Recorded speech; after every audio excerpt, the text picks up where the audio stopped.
پہلی شعبان 6 ہجری مدینہ شریف میں اللہ پاک نے امام علی علیہ السلام اور بی بی فاطمۃ الزہرا سلام اللہ علیہا کو ہم شکل بی بی خدیجۃ الکبریٰ سلام اللہ علیہا ایک بیٹی کی شکل میں عطا کی۔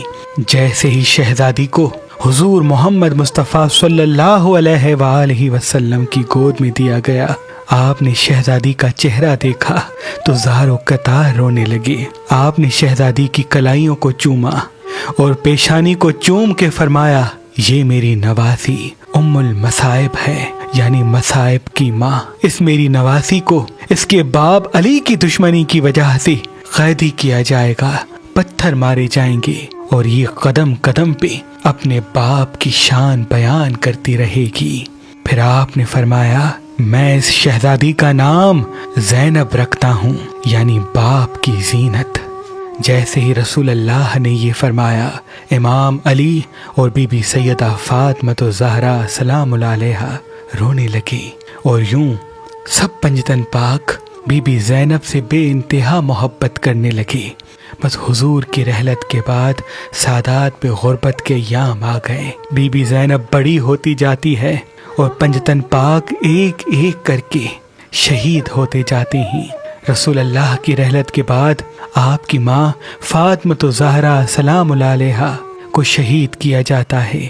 آپ مدینے کے لوگوں کو قرآن پڑھاتی، لوگوں کی خواہش ہوتی کہ اپنی بیٹیوں کو قرآن سیکھنے کے لیے زینب کے پاس بھیجتے ہیں، کیونکہ جیسے بی بی زینب قرآن سمجھاتی ویسے کوئی اور سمجھا نہ پاتا۔ آپ بچپن سے ہی قرآن کی آیات سے لوگوں سے گفتگو کیا کرتی۔ کچھ سالوں کے بعد آپ کی شہرت مدینے کے آس پاس کے گاؤں تک پہنچ گئی کہ علی کی بیٹی جیسے قرآن پڑھاتی ہے ویسے کوئی نہیں سکھاتا۔ ان دنوں شام میں ایک بہت امیر یہودی رہا کرتا تھا جس کا نام رجلہ بن مطم تھا، جس کی ایک نابینا بیٹی تھی۔ وہ بے انتہا خوبصورت تھی لیکن آنکھوں سے دیکھ نہیں پاتی تھی۔ بہت علاج کروایا، شفا نہ ملی۔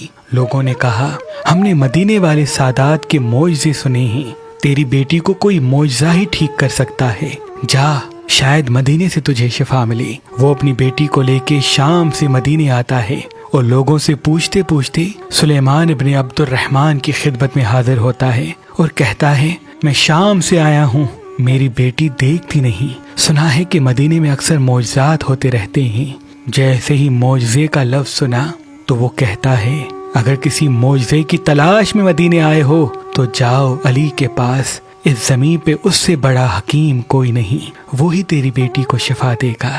وہ اپنی بیٹی کو لے کے امام علی علیہ السلام کی خدمت میں آتا ہے اور دست ادب کو جوڑ کے عرض کرتا ہے، اے میرے مولا، آپ دنیا کی جتنی دولت کہیں گے میں آپ کے قدموں میں رکھوں گا، بس میری بیٹی کو شفا دے دیں۔ مولا علی نے فرمایا، اگر اللہ نے چاہا تو تیری بیٹی ضرور دیکھے گی، بس آنکھوں پہ اس بچی کے ہاتھ رکھا اور دعا فرمائی۔ جیسے ہی مولا نے ہاتھ ہٹایا تو وہ نابینا بیٹی دیکھنے لگی۔ اس نے جیسے ہی آنکھوں دیکھا، معجزہ دیکھا، مولا علی کے قدموں میں گر گیا اور عرض کرنے لگا، مولا آپ کو کیا چاہیے؟ مولا نے کہا، شفا میں نے نہیں بلکہ اللہ نے دی ہے، اگر تمہارے دل میں ایمان جاگ گیا ہے تو اس اللہ کی طرف مڑ جاؤ، اس کی عبادت میں کوتاہی نہ کرو، میں تجھ سے راضی ہو جاؤں گا۔